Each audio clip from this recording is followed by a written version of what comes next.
Good evening, everyone. Welcome. Again, my name is Paul O'Neill on behalf of Kingston's Buried Treasures. We'd like to welcome you here tonight to our 17th installment of Kingston's Buried Treasure lecture series. Before we begin, I'll just go over a few administrative matters. I would just ask everybody to be cognizant who is sitting on the end by the pictures, by the paintings of the paintings. That's right, Sue. Again, these are, Carl said they're by 1-2. These are priceless paintings. Again, if you break it, you bought it. So everyone, please be well aware of that. I'll also ask everybody to please keep any questions until the end. And we just ask that you not call them out during the presentation. We are taping the presentations, and it does interrupt the flow, and the questions that come from the audience are not picked up. So we'd ask that all questions, just hold them until the end, and I'm sure Peter will answer each and every one of them. So that being said, excuse me, we'll begin with our presentation. The subject of tonight's lecture is the bluestone industry of Kingston. And the bluestone industry is probably one of the largest of the industries in Kingston during the 1800s that really put Kingston on the map. And it is certainly, along with the cement industry, probably the most lasting of our industries. You can see it in cities around the country and even around the world. Our featured presenter tonight is Dr. Peter Roberts. We are very fortunate to have Peter. He is, I'm going to say, one of the foremost experts, certainly around here, of bluestone. He's also the president of Friends of Historic Kingston, so he has a wealth of knowledge on Kingston history. And he also has a very interesting tie in the history of Kingston. Peter grew up in the Elmendorf Tavern. If you're aware of where that is on the corner of Fair Street and Maiden Lane. It was the location and the headquarters of the Clintonites, the George Clinton adherents. Directly opposite, diagonal of the Elmendorf Tavern, was the Bogardus Tavern, which was the headquarters of the Jayites, or the John Jay adherents. And according to local legend, being both taverns, they would routinely meet in the middle of the intersection and square off to see who was in fact the presiding politician in our local politics. Now we can ask Peter who was at Bogardus Tavern or the building across the street when he was growing up and who he squared off with in the middle of the intersection. I'm sure he did, but it is with great pleasure that I introduce Dr. Peter Roberts, our feature presenter for tonight's event.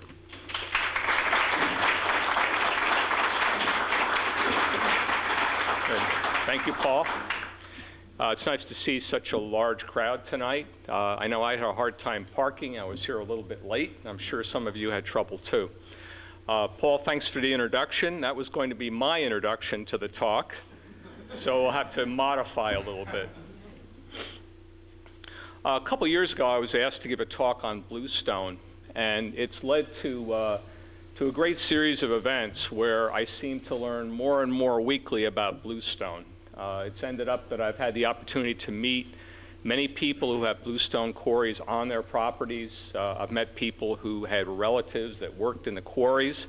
So it's been a great adventure that continues to grow, and the more I do this, the more I realize how little I know about the topic. So I guess that's a good sign, but hopefully not a bad sign for you.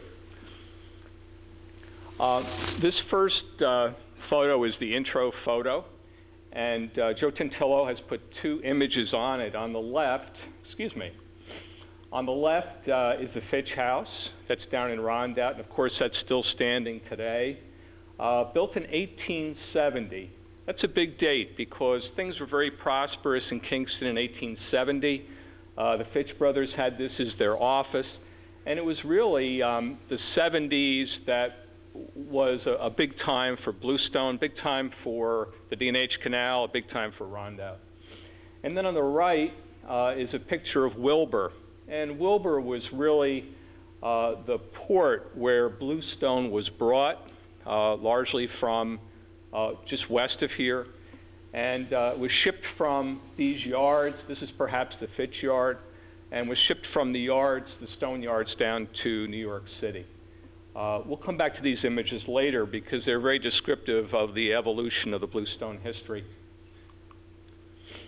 Now, you all recognize this image. Of course, it's the Old Dutch Church.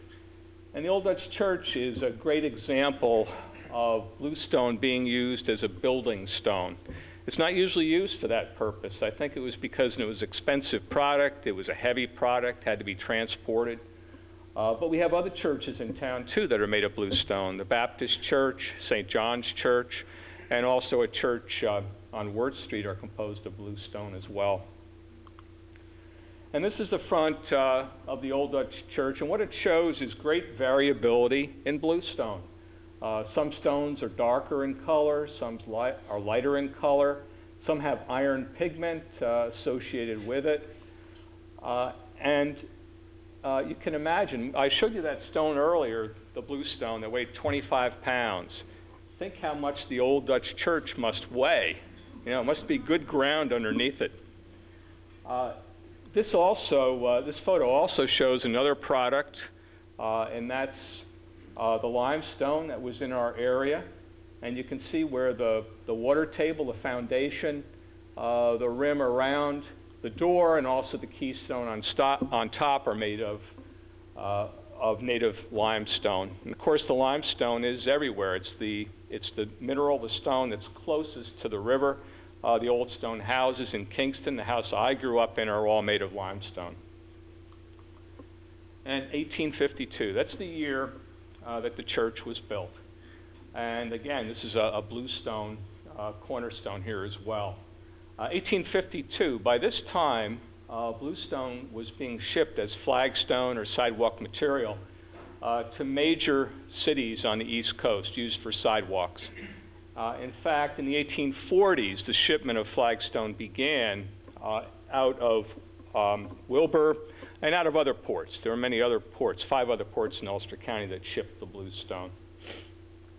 So 1852, there was a lot of activity already in the bluestone industry. Another product that you see from bluestone would be these platforms, these steps. And of course, this is the church across the street of St. Joseph's from Old Dutch. These stones have been there quite a while. They're subjected to a lot of salt. They're also north-facing. They're wet all the time. You'll notice that if you walk by there, yet they still have endured. So it shows you how strong, how durable bluestone is, how it's a good product for sidewalks, for steps, for platforms. This one stone in front of the church weighs 4,000 pounds. That's quite a bit of weight. 4,000 pounds. It's 2 tons. So there were a lot of very talented people that were in the mountains maneuvering these stones, putting them on wagons and rolling them down to the Rondout to Wilbur. This is the Trinity Evangelical Lutheran Church. It's on Spring Street, corner of Presidents. And I show you this because it's another use of bluestone. And that's in the use of foundation materials. Again, you notice how heavy that building block was that I had. So you can imagine how good a foundation this would be. There's also a water table that extends across here. In other words, a water table made of bluestone would protect the foundation. It would let the water run off the brick building away from the foundation. Now, this next photo might be a bit of a surprise. It has something to do with me because it's my grandfather. Okay? My grandfather grew up in Rondout. He grew up in the corner of Broadway and East Union. His birth date was 1899. His father came from Germany, so German was spoken in the household. And this is his confirmation at the Trinity Evangelical Lutheran Church that we just saw. So that would have been approximately 1901. He's short like I am, by the way. When he went to school at Ulster Academy, he would walk up Wirt Street. And this is Wirt Street. And these are the bluestone sidewalks that are adjacent to Cornell Park. These sidewalks are actually 8 feet wide. That's quite a slab.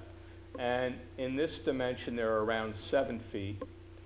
And in addition to the sidewalk material made of bluestone, you'll see the curbing, which is next to the park itself, but there's also another line of curbing, and that would be along the street, along Wirt Street. And then moving up to the next corner on Wirt Street, which would be Spring, we see this entryway. This is the entryway to Thomas Cornell's home. Thomas Cornell, as you all know, was the major entrepreneur in Rondat. He owned most everything. And these steps, again, which are bluestone, went up to his home. And this slab in front is bluestone. It's actually 13 feet long by 7 feet wide.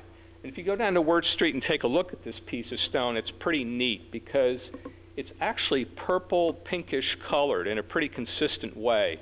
So Thomas Cornell knew what he wanted. He got the best products. This is also another bluestone slab here that actually measures, I think, 15 feet long. So if you went up these steps, you would see this house. This was Thomas Cornell's home, Cornell Park. Great views of the Hudson, great views of the Rondout. This was torn down in the mid-30s. And then if you go up one more block, we come to West Pierpoint Street. And this is the corner of West Pierpont and Wirt Street. And it shows the bluestone sidewalks that are so prevalent throughout Kingston. Nicely preserved. They've been there 150 years, but they still stand. They still provide a sidewalk surface. There's also a curbing, which exists here too, which lets the garden manifest itself so beautifully. St. Peter's Church is beautifully kept. If you go by there, you'll enjoy taking a look at it.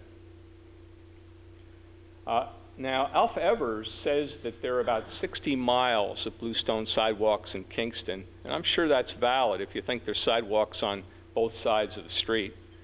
In addition to that, there is a lot of bluestone curbing in Kingston. Lowell Thing, who's with us tonight, says that perhaps 50 to 60% of the bluestone sidewalks that were originally in Kingston are still here. And those bluestone sidewalks have been with us in Kingston for 150, 160 years already.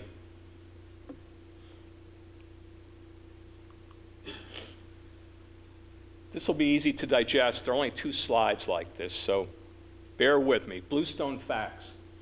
The first fact I want to mention isn't even here. It's the word bluestone, the term bluestone. What does it mean? It's actually a commercial name. It's a name that started in Ulster County, bluestone. It's not a geological phenomenon. It's a commercial name. But what it is a densely compressed sandstone, 375 million years old, meaning that this area was underwater. There was sand underneath us. This stone, the bluestone that we identify as our local bluestone, is found predominantly in eastern New York State, northeastern Pennsylvania. We'll take a look at that map area later. It's a sedimentary rock. In other words, it's formed in horizontal layers. That makes it somewhat easy to quarry, somewhat easy to mine, because the horizontal layers could be lifted, and they were of a thickness that adapted to the uses that we've already seen. Why is it blue? The blue is due to a mineral feldspar. Feldspar is a mineral that's very common in our surface crust. And the next point is what really made bluestone go. Paul, there's some people that are looking for a spot to sit there. I think you know them.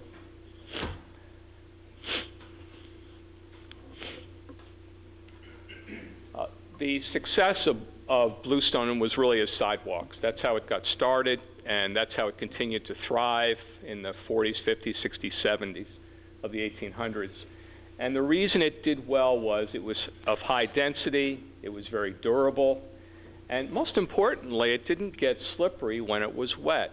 And as it aged, it still didn't get slippery. And so it really made for an ideal sidewalk material. And you'll see today that our sidewalks that are in Kingston are still maintained quite well. They're often, though, susceptible to roots. You've seen that. They tend to break down when root systems rise. They're often irregular. And lastly, it was the 1830s when bluestone began to be shipped from Ulster County. Wilbur, which was really the hub of Kingston for bluestone shipment, began to ship to New York City in 1838, 1839. The Fitch brothers were one of the main groups that started. Now let's take a look at what we would see nowadays in a bluestone quarry. This is a quarry that's not very far from here. It's near Veteran. It's just west and south of Sorgetes. It's on Fish Creek Road. And this scene is actually visible from Fish Creek Road. This is what I saw when I drove by. Although there is a posted sign in this corner down here, though. This is the bluestone face that was mined. The top is composed of largely slate, other materials that had to be discarded. Then there was an earthen top and trees on top. So in order to extract the bluestone, these top layers had to be removed. That was usually done by the use of explosives. It was often done in the wintertime because it was easier to blast this stuff off in winter. It also provided an activity in winter for the bluestone people. They couldn't mine this in the wintertime. Now in this same site on Fish Creek Road, you'll see a scene like this. And this shows the sedimentary nature of bluestone. This was a large block just sitting in a rubbish pile. And again, you see the layers of bluestone. Now you also see a side piece here that's very smooth.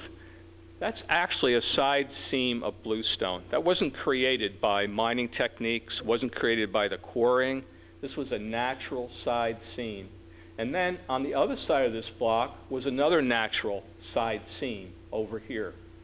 And then in the back of a block like this, there would be another seam. There'd be a header or a head seam. So the way bluestone looked in the ground looked as a large block. The block might be 8 feet by 8 feet, and then the layers would be like this. Sometimes stones could be very large, and there wouldn't even be this sedimentary nature to it. I guess it was all dependent on how it was laid down. And then this is a rubbish pile. This pile would be adjacent to that quarry. It was also very limiting in terms of quarrying bluestone because you had all this excess stone, which was rubbish to them. It wasn't what they were looking for. So even though there are large pieces of stone here, it wasn't what they were quarrying. Perhaps they were looking for sidewalk material. And these piles were very significant in the mines. Perhaps as much as 50, 60, 70% was rubbish, materials that they couldn't use at that time. And then within these rubbish piles, you'd see these trees. So these trees often would be found within. The birch trees seem to like to grow in that environment.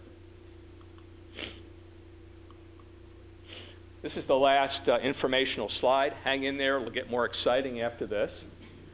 1820s, bluestone was being used. Even before that, it was being used for troughs, for feeding animals. Bluestone was used for lintels, sills, fireplace, and gravestones. In Xena, there are graves still that are made of bluestone. It was a fashion then. It grew out of fashion as gravestones, but they're still present. In the 1830s, just south of Albany and very close to the Hudson River, where the initial vein or ledge of bluestone is, commercial quarrying began. 1832, the first commercial quarry in Ulster County began, and that was in Veteran, pretty close to where we saw that previous slide. And that was a guy by the name of Silas Brainerd. Silas Brainerd was actually an engineer. He was contracted by the village of Sorgetes to build a bridge.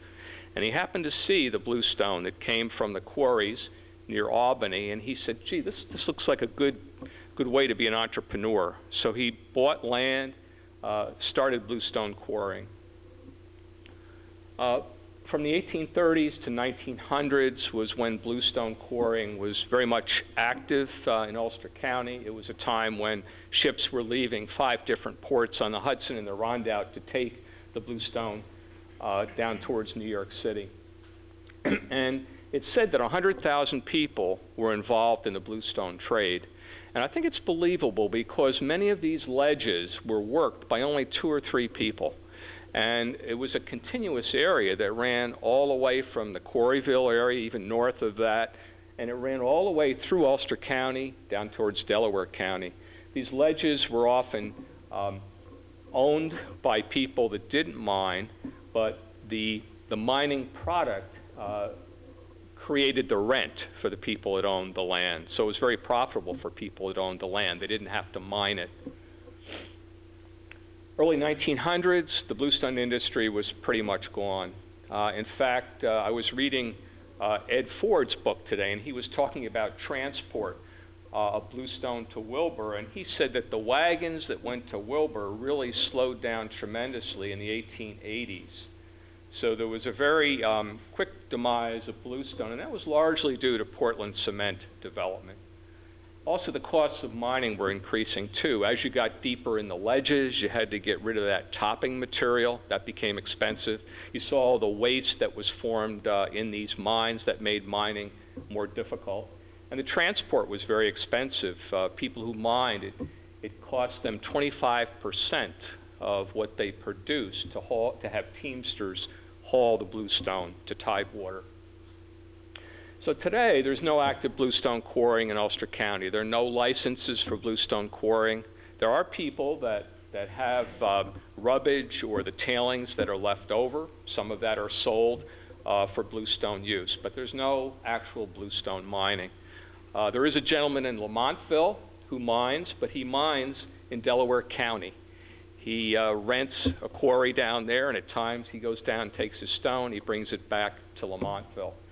So I asked him, why don't you open a mine here in Ulster County?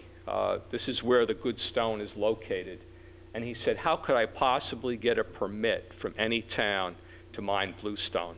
So I thought that was an interesting comment, and certainly believable. Bluestone was pretty messy work. Think of all the dust that was produced, and think about these wagons coming down the hills, coming down Route 28, coming through Kingston. Think of all the dust involved with that work.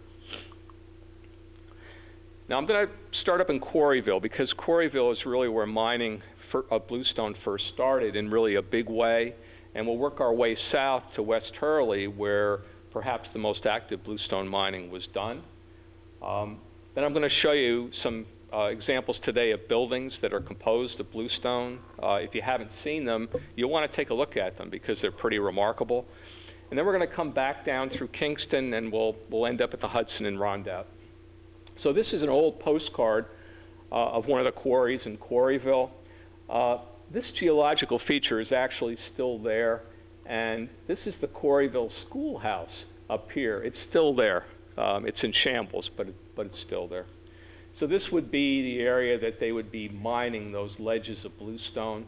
All the mines filled up with water, and then there was a lot of rubbish left behind. This is also a Quarryville picture. This is around 1900. It's from the New York State Museum. A little more sophisticated than the last picture that you saw. But here you can see the wall that's created by the bluestone mining. You can see the topping that had to be removed. Now here they're dangerously close to that house, I would say. And their men, the miners here, are proudly displaying themselves. And again, you can see all the material left behind that is basically worthless to them. It's not what they're looking for. And this is what that mine looks like today in Quarryville. This is the Michigan mine. It was an extremely large mine. A lot of bluestone was shipped to Malden from this mine. At one time, each day, 100 to 150 quarry trucks would be coming up and down this road, taking their bluestone to port, which in Quarryville was in Malden. These two folks are people that grew up in Quarryville. The guy on the left is Jim Ziegler. Perhaps, do you know him? Jim? You know Jim Ziegler? And then on the right is Winnie Stevens. Jim and Winnie, both octogenarians now, had grandfathers who were involved in the bluestone industry. Jim Ziegler's father was a blacksmith. He worked on this property. Blacksmiths were really key to the operation because tools needed to be sharpened. Wagons needed to have their iron rims taken care of. Jim said that for every chisel his grandfather sharpened, he got 10 cents. I suspect he actually did pretty well because those tools were certainly needed on a daily basis. Winnie's grandfather was a miner. She was brought up by her grandfather, and she'll talk about her grandfather coming home each night, very proud of his work that day. This is where Winnie and Jim used to swim. This was their swimming hole when they grew up. It was an old Bluestone Mine. Today it looks a little more sophisticated. It's owned by a private party. And this is the port where Malden sent their bluestone. This is in Malden itself. This is from Beers Atlas, 1875. So again, the peak of bluestone. And in this picture, you can see a lot of functions. For example, this is the finishing area, the sheds where the bluestone was taken to be sawed, to be planed. And also you'll see boats that are taking the flagstone. This building here still stands today. It was the office for Maxwell and Bigelow Bluestone, and it still stands today. Lowell and I happened to meet the gentleman who lives in that house. This is what it looks like today. This is the shoreline. It's a park that's in Malden today. There's also a wastewater plant to the left. So this is a diagram of Ulster County. Its purpose is to show you where the ledges of bluestone were. Quarryville is up in this area. It's on Route 32. It would be just west of what is the thruway today. And then down from Quarryville, you'd be in West Sorgedes. You'd pass down into High Woods, which was an area that was very active. You'd come in to Dutchtown. You'd pass into Ruby, where some of our guests are from today. You then move into Jockey Hill. You'd come into Stony Hollow. This was all a ridge of bluestone. And when you got into this area, the actual mining in the ridge increased and extended into Woodstock, Phoenicia, up to Shandaken, even to Margaretville. There was bluestone quarrying. The real active area during most of this time was the West Hurley area, and the largest mines were actually in West Hurley. Many of those mines are under the Ashokan Reservoir, but by the time the Ashokan Reservoir came, those mines had already shut down. So I don't think that the reservoir itself really impacted the bluestone mining or closed it down. And then the Bluestone Ridge comes down this way. It courses down into Delaware County, where there's a lot of active bluestone mining today. Towns like Deposit have a very active bluestone industry. From there, the Bluestone Belt passes into Pike County. Now, a couple things about the quality of bluestone. The real good bluestone has always come from Ulster County. The very dark bluestones have really started pretty much in High Woods and extended through West Hurley, Lamontville area.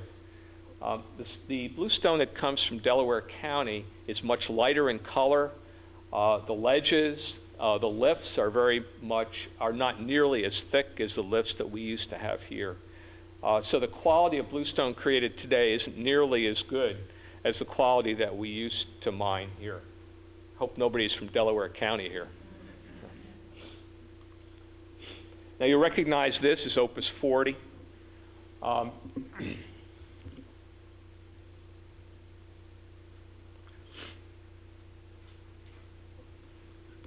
Harvey Fite in 1938 bought this property, and for 38 years he created an outdoor sculpture garden. All of this construction, all of these walls, all of this stone architecture is from the tailings that are left over. He actually used materials from the mine that he bought, but in talking to a number of people from the High Woods area, he also bought stone from people from other mines. So it took a lot of stone to create this.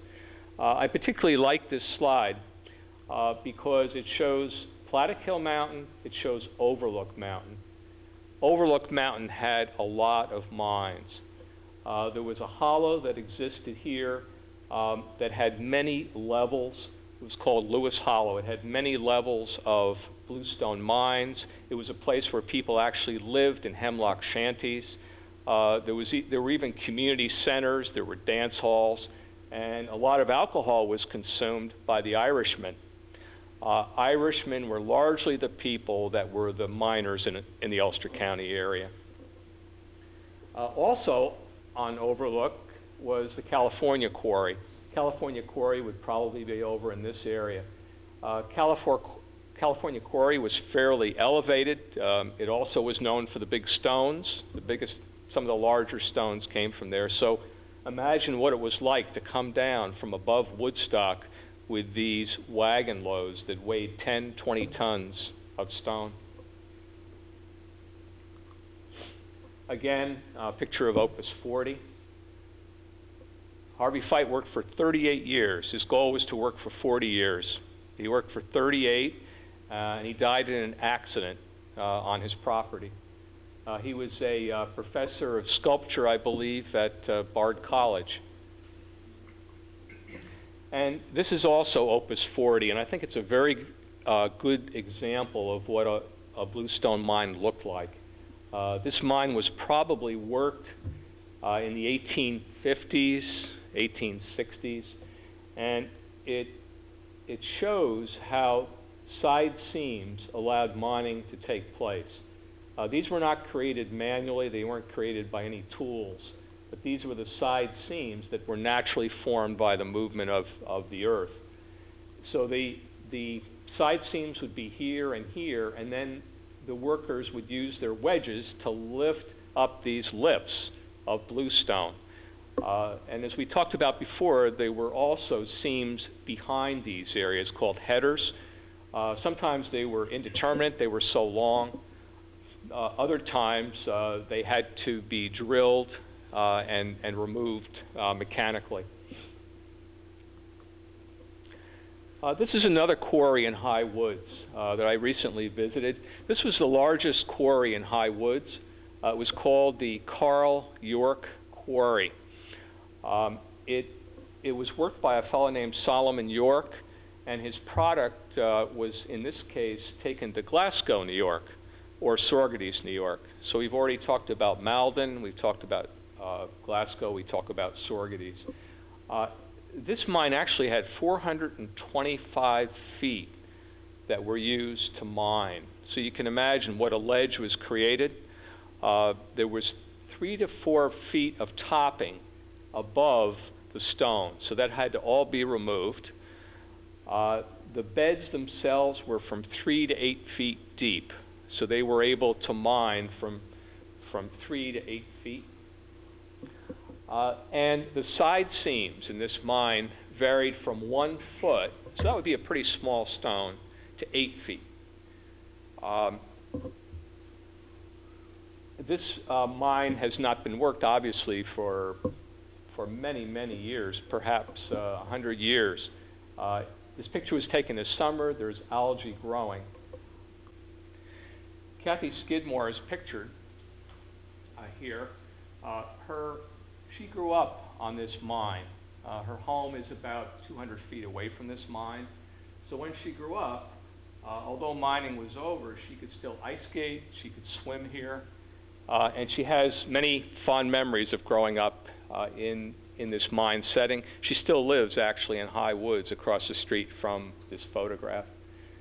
And again, you can see how the bluestone plain was created, how clean that looks, how a seam actually went across there. You can also see what had to be removed if the mine was to be extended any deeper.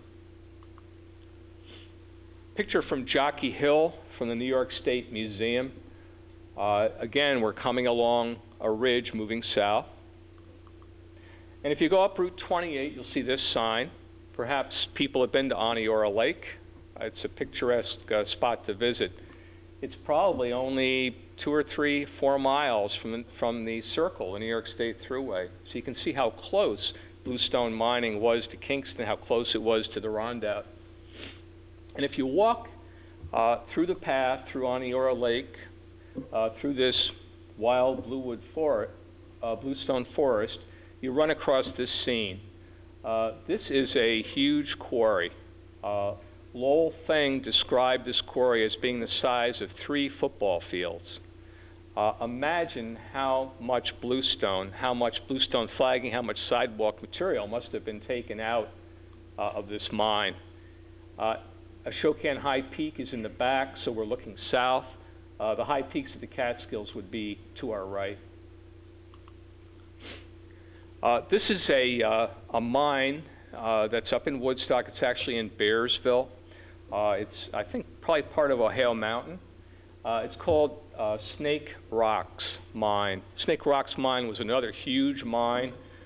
This is what it looks like today. It's very picturesque.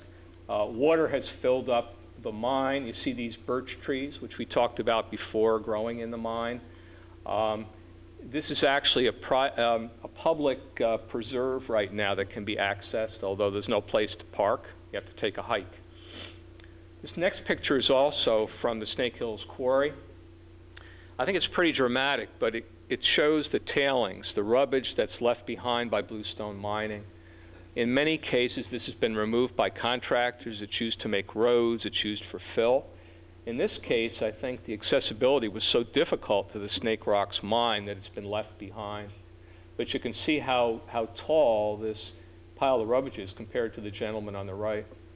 And he's pretty tall, too.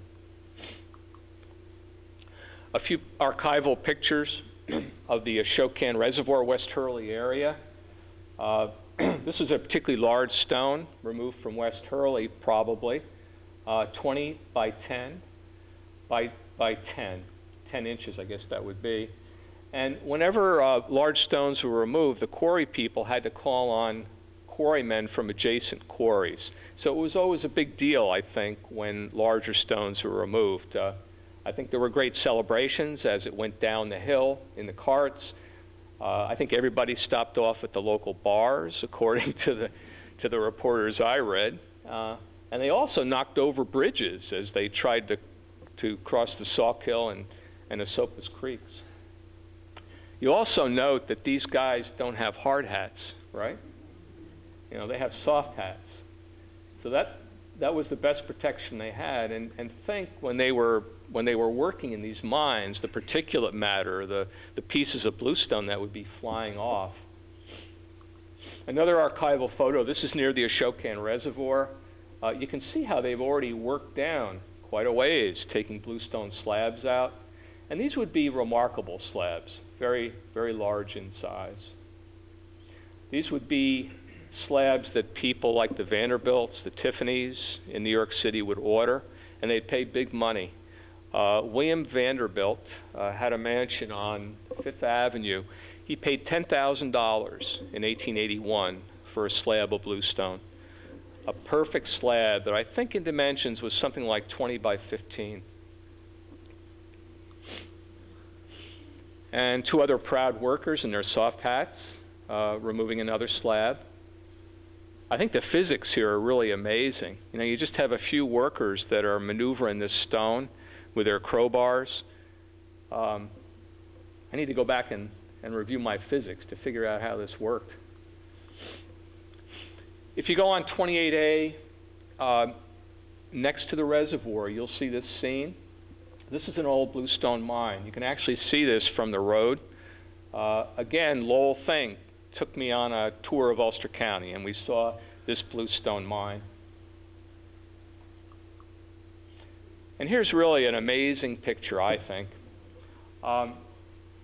This is was sent to me courtesy of Richard Turk. This is the Ashokan Reservoir, and it's during a drought period. And what you see is actually a bluestone road. These are pieces of bluestone that were laid on a road, which wasn't the reservoir at that time, and they allowed the wagons to course down to Wilbur. So this road went about 12 miles from West Hurley. It came down Route 28A, hit Route 28, Washington Avenue, North Front Street, Wall Street, and then down to the Rondout. And these grooves were caused by those iron wagon wheels.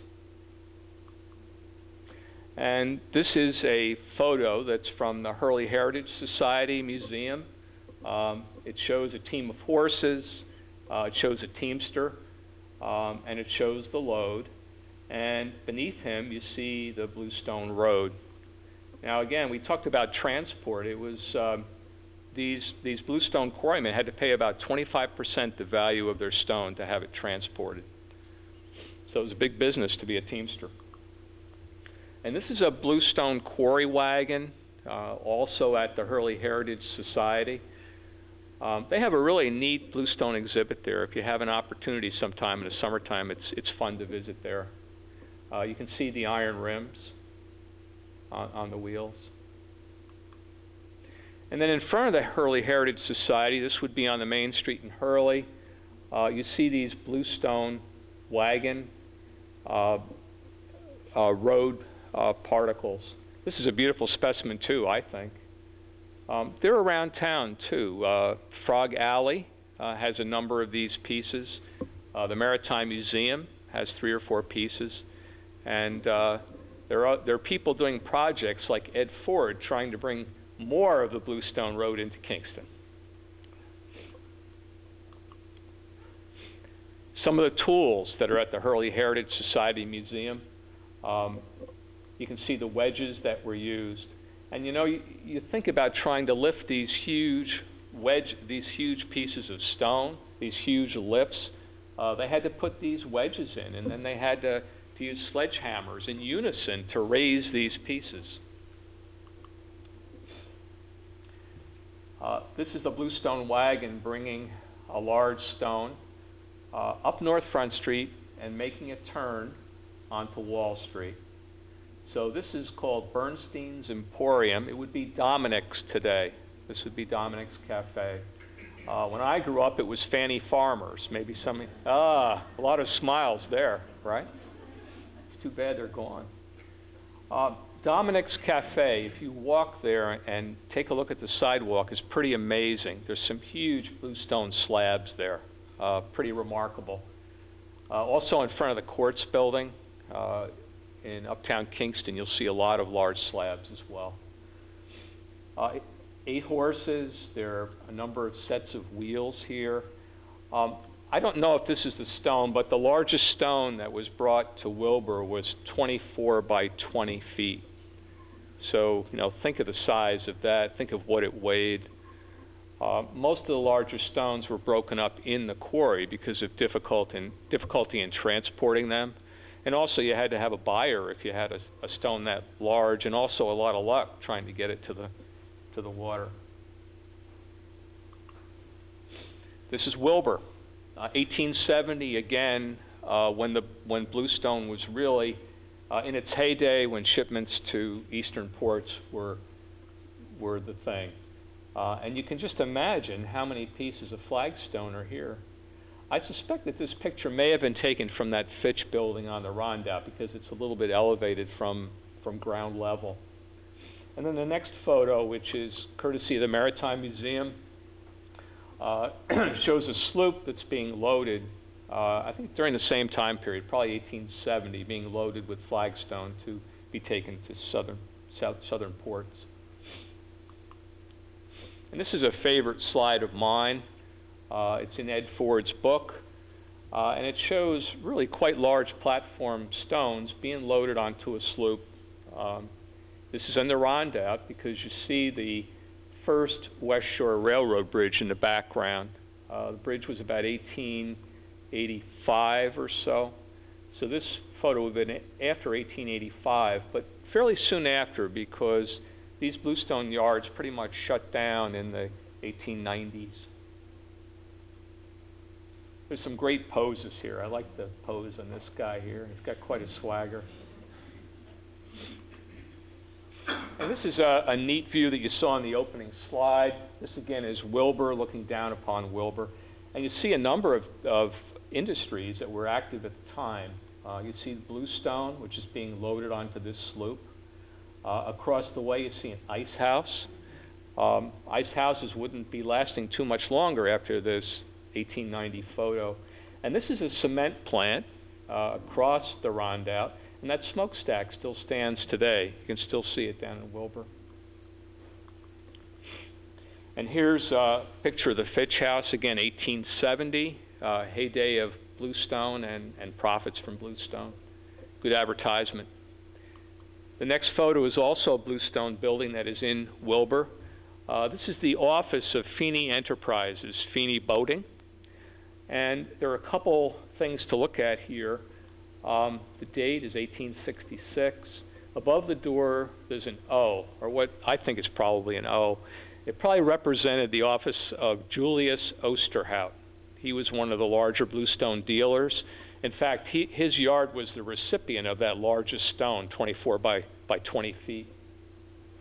And a close-up of this building shows the dressing that went into a very simple office building with this work that was created by the Bluestone masons. I assume that was done after the building was put up. I think it'd be hard to do it before. There's also a tug in the background being renovated here in this window. It's a reflection off the window.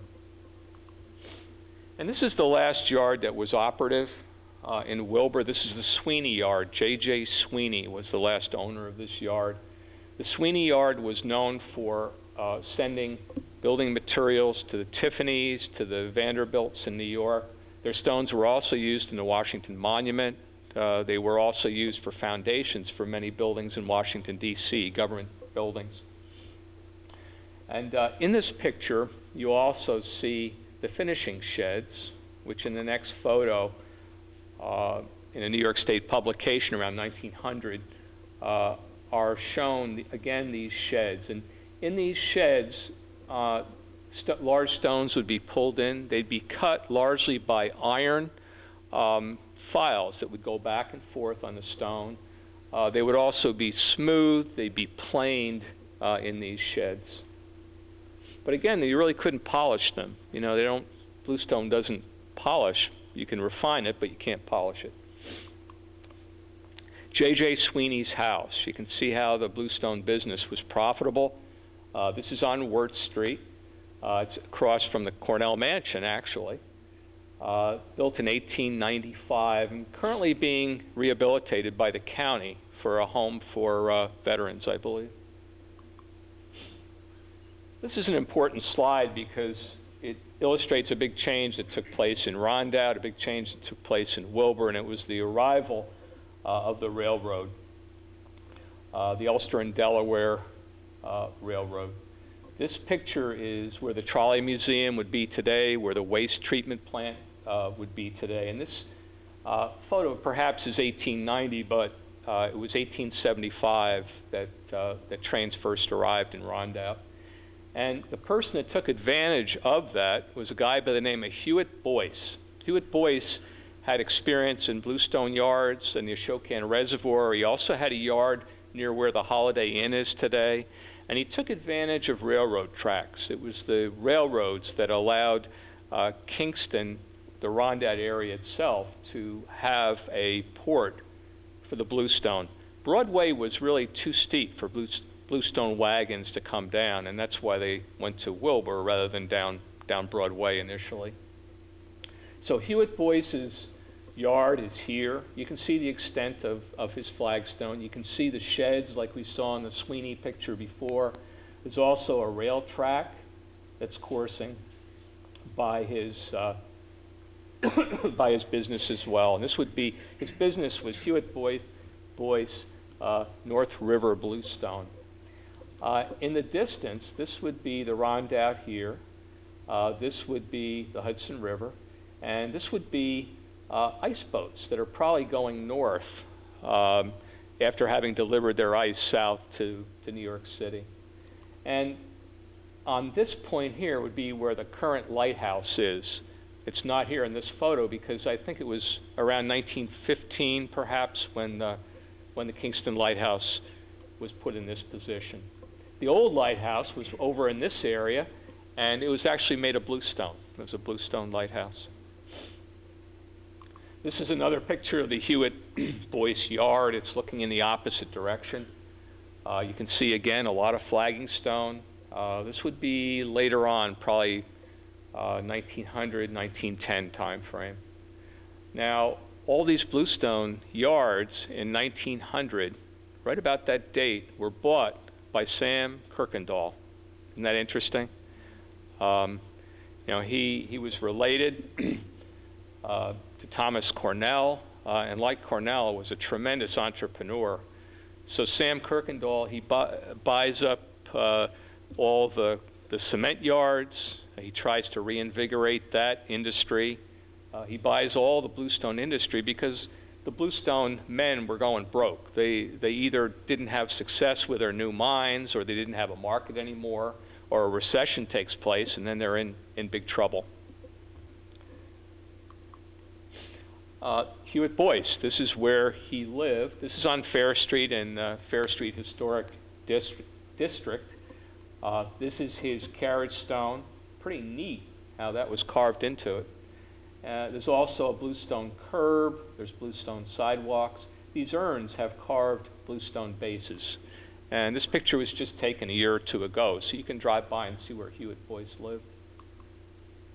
And this is a hitching post on the Hewitt Boyce property. There are a few of these around town. West Chestnut Street at its terminus, at its circle, has several of these bluestone hitching posts.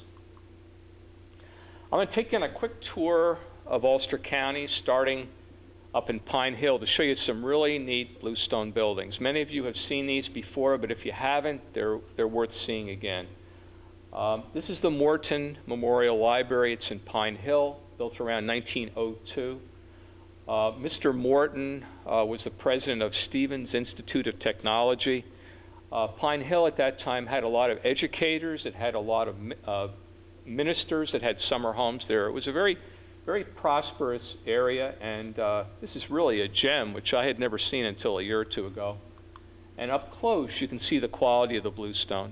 Bluestone is also, quality is often measured by how dark it is, how deep it is in intensity, and this really wins the prize. This is Phoenicia.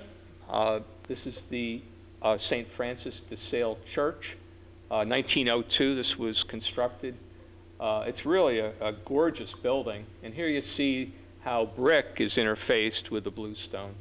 And you can see how the bluestone work has become more refined than some of the buildings we've seen before. Zen Mountain Monastery was built in the 1830s by Norwegian craftsmen. Initially, it was a Catholic, I was going to say resort, but that's not the right term. It was owned by the Catholic Church. How's that? Retreat. And then it was a Lutheran retreat. And then in about 1980, it became the Zen Monastery. Where'd the bluestone come from? Probably Mount Tremper in the background. There are a few more pictures of the Zen Mountain Monastery. This, to me, is amazing. Look at the work that these Norwegian craftsmen did around the windows, the arch, and these are pieces of bluestone that are huge, and they form an amphitheater, beautiful quality stones. These pictures, again, were taken about a year or two ago. And then this is a casement window, and the color of the bluestone is fantastic. I think it's neat how it was put together. And it's just a beautiful example of bluestone construction, 1930s. We're going to detour a little bit. This is Marbletown. This is the Reformed Church in Marbletown. And the reason for showing this is there are a lot of bluestone features. For example, when people arrived to church, they had these carriage steps on either side. The bulletin is supported by these posts that are bluestone. All these steps in front are bluestone. Bluestone is on top of these steps. They also form the walkways. The next photo shows the carriage step at the Marbletown Church. Now, there are other churches that have these in Ulster County. The biggest ones, I think, are actually at New Paltz, at the Reformed Church on Huguenot Street. There are two very large bluestone platforms there. And also in High Woods, the Reformed Church has a beautiful bluestone carriage step there as well. This is a wall that was built in my neighborhood. The gentleman's name is Osterhout. It took him a long time to build this wall, and to me it's a beautiful specimen of many different colors of bluestone. He owns a bluestone mine. A lot of these stones actually come from the mine that he has. He doesn't mine the bluestone. These are just rubble that's left behind. This is St. James Street. Frank Palin, around 1900, built this home. It has a bluestone first floor. It has a bluestone carriage step that says Palin. He was a merchandiser of building materials and also cabinets, and his business was actually on St. James Street and Pine Street, right near where he lived. This is our current Kingston City Library, school number 8. I never regarded this building as being very special, but the more I see it, the more I like it. It's been maintained quite nicely. It's spacious inside. It's about due for a renovation. It has a lot of bluestone features. It has a bluestone foundation. It has a bluestone water table. Bluestone in its architectural features. And then if you see the coins, they're present on every single edge of this building, every single corner. You can see how they're dressed up. They've been worked. This part of the library was built in 1888. And then we're going to go, whoa, this is your house. We're going to go to West Chestnut Street and visit Lowell Thing's house. Lowell has a number, 55, which is where he lives. He has these beautiful platforms, these steps, huge pieces of bluestone going up to his house. Lowell is really my mentor, and that needs to be mentioned. He introduced me to bluestone. He took me on a bluestone tour of mines. We actually spent 2 full days wandering around Ulster County. It was delightful, and it was a great start to my experience in bluestone. And then further down the street, we have the Sampson residence, which is really an elegant residence. 1853 is when this building was built. Pretty classy at its time. You have bluestone as its stone. You also have marble forming around these windows. Mr. Sampson was into tanning. He made his money in tanning, and when the tanning industry waned, he came to Kingston and was an associate of Thomas Cornell's and a prominent banker in Kingston. Last slide. It was really the Rondout and the Hudson River that made the bluestone industry work. If there wasn't the port of Rondout, if there wasn't Wilbur, the bluestone industry never would have taken place because there would be no way to get it to port. Paul mentioned, and I thought it was a little grandiose, that bluestone paved the nation. But there is some truth to that, because bluestone sidewalks in the 1850s, 1860s formed a major part of cities like Boston, certainly in New York City, Baltimore, Philadelphia, Charleston. All of them had a lot of bluestone material. And then if you go inland, there are also cities like St. Louis and Milwaukee that have extensive bluestone sidewalks. San Francisco has bluestone. I don't know the quantities, but it was shipped to San Francisco. And Havana, Cuba also has bluestone sidewalks. So in a way, it did pave, not only the United States, but perhaps the world too, right? So I thank you very much for your attention.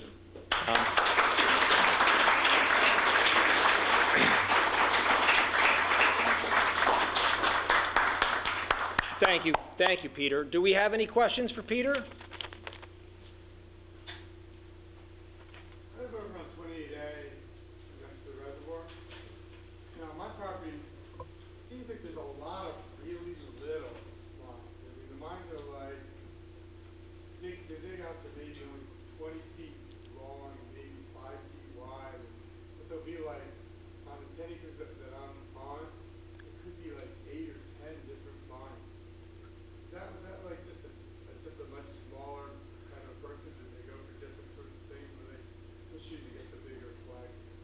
The question is on Route 28A, there are many small mines that seem to be incredibly small, but very numerous.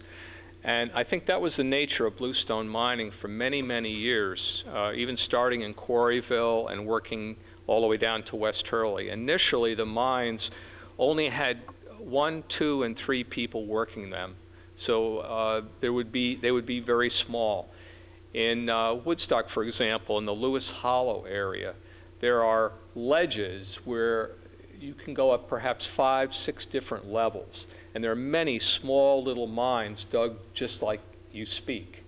So I think a lot of these men worked by themselves. When larger stones needed to be removed, they found a neighbor to do that. But the nature of the business was that you rented that land and you did your bluestone mining.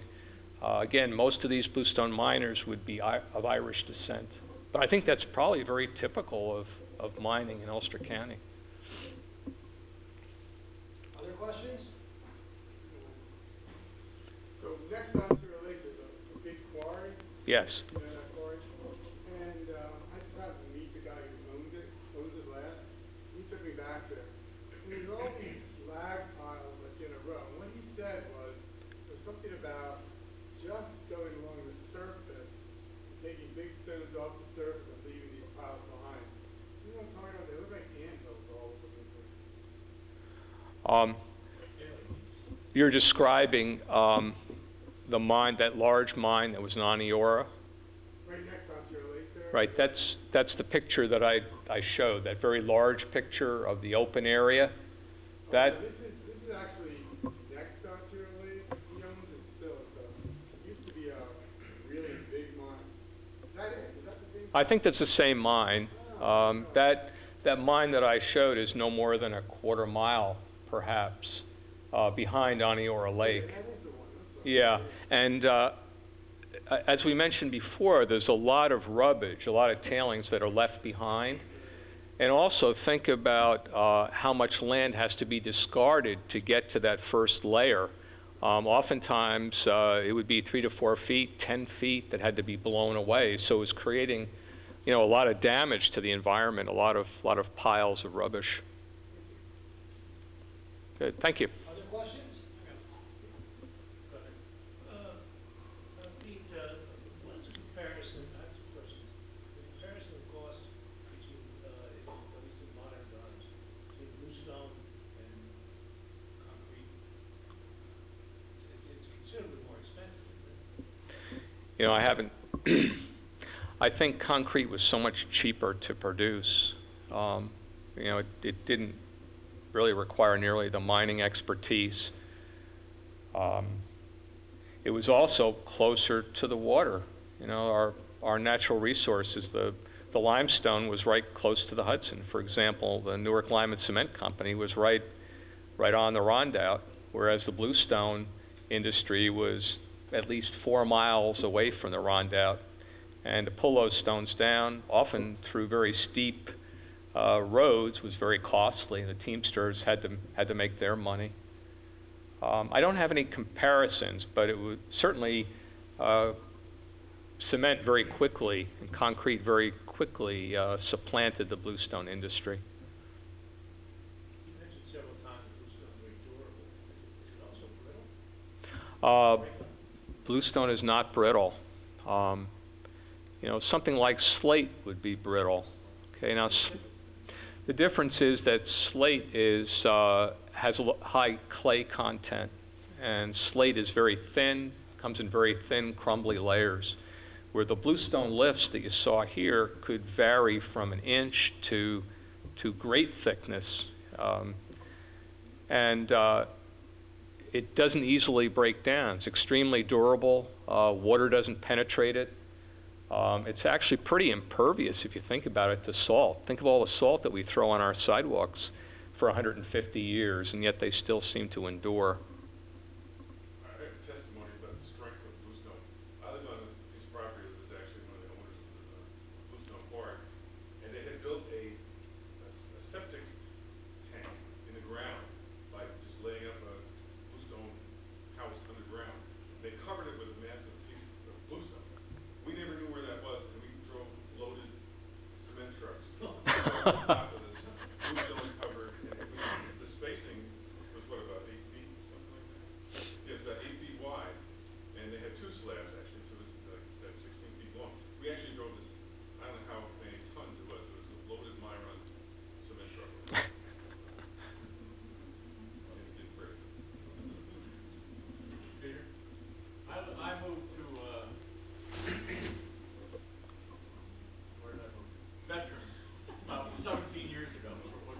Yep. And I live up on top of New Echo Hill, and I'm probably the highest up there. And in my backyard, there was a 3 to 4 acre bluestone quarry with the tailing piles that you talk about, but they were like 20 or 25 feet high.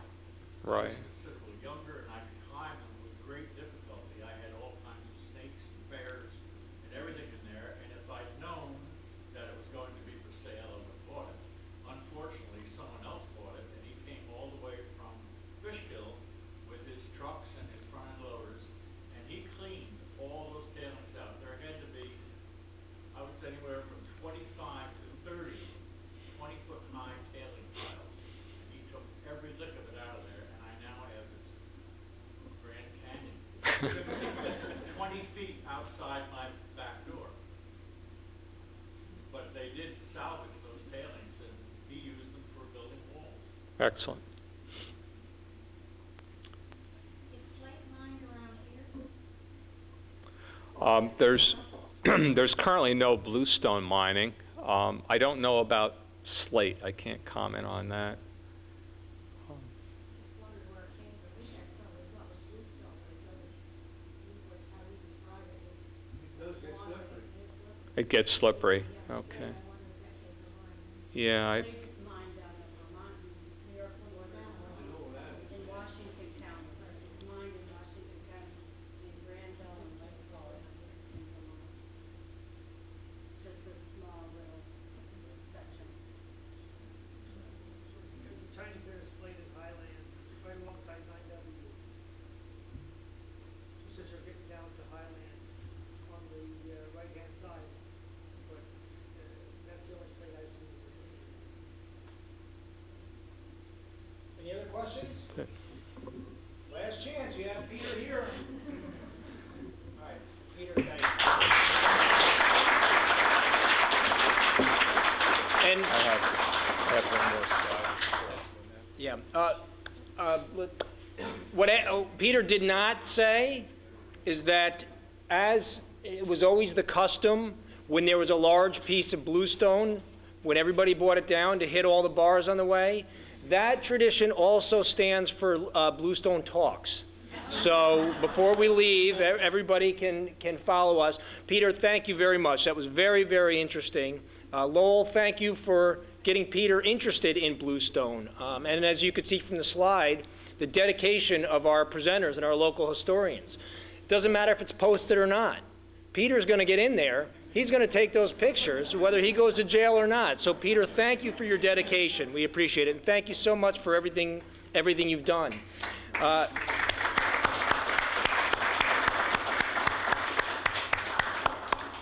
We want to, again, thank all the people who make this possible.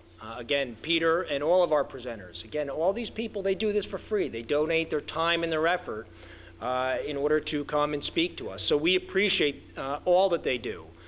And Peter, thank you so much. We thank the Senate House, Tom Kernan, and everybody here.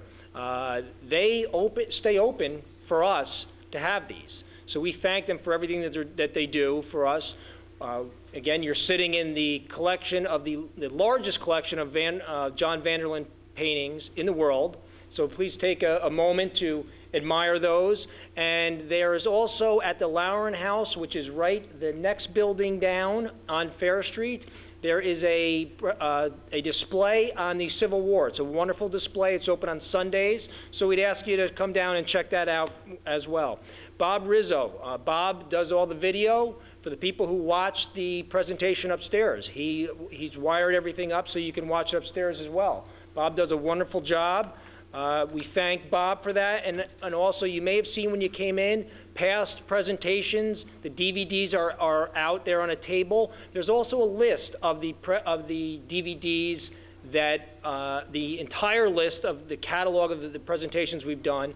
If the DVD is not there, Bob has a list there that you can give him his information and he can bring it for you, or you can arrange to pick it up. They're absolutely wonderful. So, and the presentations have been spectacular. So please take Bob up on that. All the people who publicize the event, they're the reasons that many of you are here. Hugh Reynolds always does a great expo on our presentations here. Jillian Fisher sends out a mass email and sends out press releases. Friends of Historic Kingston. Peter is the current president of Friends of Historic Kingston. We have Jane Keller, who is the executive director. We also have Pat Murphy, who is part of Kingston's Buried Treasure. She's been a long-standing member of the Friends, as has Ed, and Pat Finch is here. She's on the board as well. Ulster County Tourism, they do a lot to publicize our events. Kingston Community Radio, Kingston Happenings, the Daily Freeman Preview, and Walt Wachowski and the Civil War Roundtable. They always send our flyers around.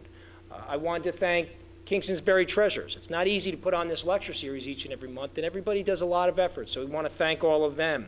Again, Pat Murphy, Ann Gordon, and Tom Haffey, and Nina Posupak, they're not here tonight.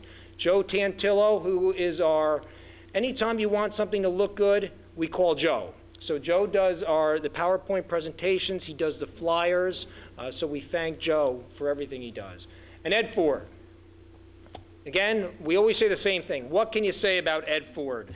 And while we're on Ed Ford, I would like to let everybody know about Ed Ford's Lunette project. Those of you who were at the Kingston City Hall presentation, you could see the lunettes which ring the Common Council chamber. They were replaced in the restoration of Kingston City Hall, and there are 3 that are missing. We are replacing one in honor of Ed Ford. No one deserves it more, and we have actually set up a fundraising site. It's on Indiegogo. You can actually reach it. You can get the direct link on the Kingston Buried Treasure Facebook page that, again, Joe Tantillo has set up, or you can go right to Indiegogo, and then there's a search window, and you can type Ed Ford. We are raising $10,000 to complete the installation of this, so we'd ask everybody to participate. It's a wonderful project for a wonderful person. This began as for Ed's 95th birthday, and we certainly hope that we have it up and we have a commemoration or a dedication ceremony. When that is put up, it'd be nice to do it right around Ed's 96th birthday in April. So Ed does so much for everybody. We would like to do something for Ed. So please take a look at that. JK's Wine and Liquor, the official sponsor of Kingston's Buried Treasures. They provide the wine for us. I've promised them that we are all alcoholics, so please don't make a liar out of me. It's the holiday season. If you're going to get something, please go down and get it there. And all of you. Again, we do this for you. It's wonderful that we have such a great community that is so historically minded, and we have such a wonderful place here. So we appreciate the support. We appreciate you coming here. We'll continue to do this. The subjects are really endless for Kingston. It's an amazing place, unlike almost any place in the world. And I'll tell you our upcoming presentations. In next January 17th, again, we meet the 3rd Friday of every month. This week, due to the holidays in December, we met the 2nd Friday. But the 3rd Friday, January 17th, is going to be the D&H Canal, Kingston's Corridor of Prosperity, by William Merchant, who is the president of the D&H Canal's the museum, the D&H Canal Museum. Some of you may have seen in the Almanac and some other places that lecture is tomorrow night here. It is not. So please do not come tomorrow night. If you do, I'm sure you can have dinner somewhere here, but that lecture will be happening in January. And I apologize about the confusion. February 21st, we are going to be having a presentation by Lowell Thing. Lowell Thing is going to be doing the McEntees, Kingston's family dynasty. The McEntees are an incredible family, and they're one of our own. We have James McEntee was the chief engineer of the D&H Canal. Is that correct, Lowell? We have Jervis McEntee and Julia McEntee Dillon, who are both well-known painters, and John McEntee, who was part of the Bureau of Military Information under George Sharp in the Civil War. And he is actually, if you can narrow down to one individual who started Gettysburg Rolling, it is John McEntee. He was the one that interviewed a slave and got the information that Robert E. Lee was trying to come up into Pennsylvania and bring the war to the north. Where the Union Army met the Confederate Army to stop that was a sleepy little town called Gettysburg. So an amazing family. And Lowell Thing, I believe, is in the process of writing a book, and he is going to educate us on that. So Lowell, thank you. Again, everybody have a wonderful weekend, have a wonderful holiday, and we hope to see you in January. Peter, again, thank you.